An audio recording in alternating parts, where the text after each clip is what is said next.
When did I first get into hip hop? I started liking. I got turned on to hip hop. My mom, had me when she was young, because she had a lot of records, and she used to always buy the new music that was coming out and play it at the house and stuff. So I got introduced to rap, hip hop when Sugar Hill Gang came out. I believe that's probably like 1979. I probably like 5 years old. My mom used to play the record around the house. So as I got older, that became a classic record. Curtis Blow, Sugar Hill Gang. So when like 1984 is when I really jumped into hip hop, when I really started becoming a fan of hip hop. It was a record called Roxanne Roxanne by UTFO. Used to come on the radio. I had my mom go buy me the single, and I used to just listen to the shit all day and all night, and they had the instrumental on the other side. So I learned the whole song, and then I flipped the instrumental over, and I used to rap the whole song over the instrumental. And that's how I got introduced to, putting raps together. I started taking some of their words out, putting my words in, and using their format, just put my own words into it, and that's how I built a rhyme pattern for me to start writing my own. That's a pretty in-depth question. Basically, big sis, you know what I mean? My older sister, she's about 5 years older than me. She was always up on game. The hottest new joints that's out, you know what I mean? The hottest new hip-hop dances and stuff like that. Before the internet and shit, like, you didn't have no TikTok and none of that shit, you feel me? So she went to school with all the older cats from my neighborhood. She was just always up on game, and I would always be, learning and taking shit off of her, you feel me? She would always have a bunch of mixtapes and stuff. She taught me how to put the little cotton in the tape and, record over it and make your own mixtapes and shit. She just, she knew what was popping, and I just fed off of that, I soaked up game from that, before I got old enough to really function with it myself. But yeah, it's always been a part of my life as far back as I can remember, I was born in the 80s, so I got to see it, see hip-hop as a kid. While hip-hop was a kid, I got to see it grow as well as I grew with it, So, and if you're asking how I myself got into making rap music, you could ask anybody that knows me or grew up with me or any, ever since I was a kid, I would always be rapping and spitting, just making my own words to songs type shit, unconsciously doing it, and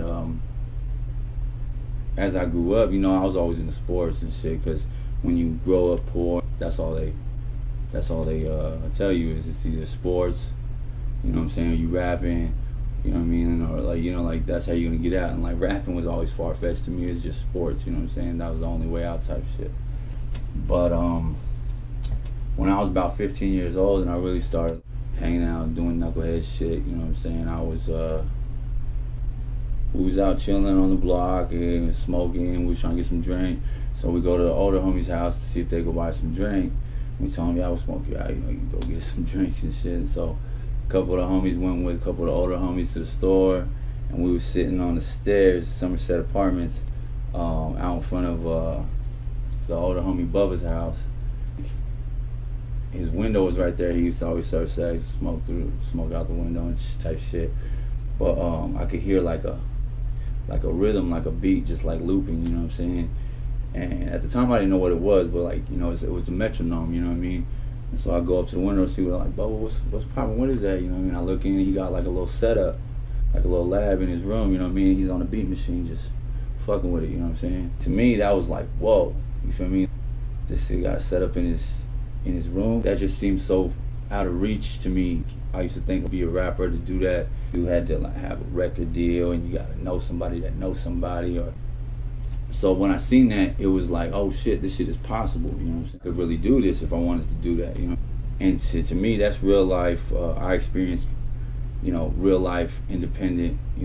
That's independent music. That's Bay Area shit. Just realized, holy shit, that this could be done.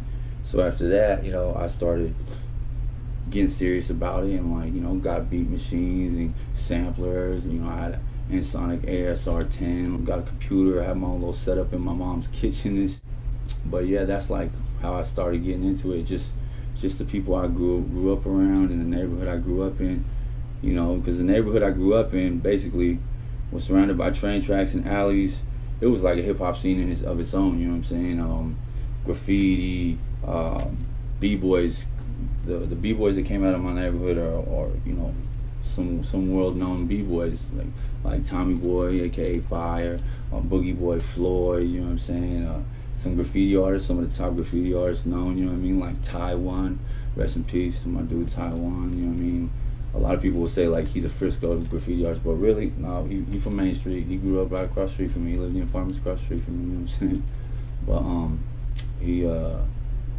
he was hitting a billboard and got shot. The dude, owner of the property, shot him in the head with a shotgun. Shit. Rest in peace, Taiwan. The b-boys would be in the carports breakdancing. There's train tracks right there in alleys, so graffiti was always popping. You know what I mean? And plus, like, my neighborhood is a homeboy neighborhood. A lot of, so there's gangs and there's drugs, and so like hip hop kind of kept us away from that shit. You know what I mean? Like, yeah, I got a lot of people that's really banging and really with it, but for the most part, it kept us away from it. You feel me? It kept us occupied. You know what I'm saying? That and sports. You feel me? So yeah, hip hop's always been a hip hop rap. That's just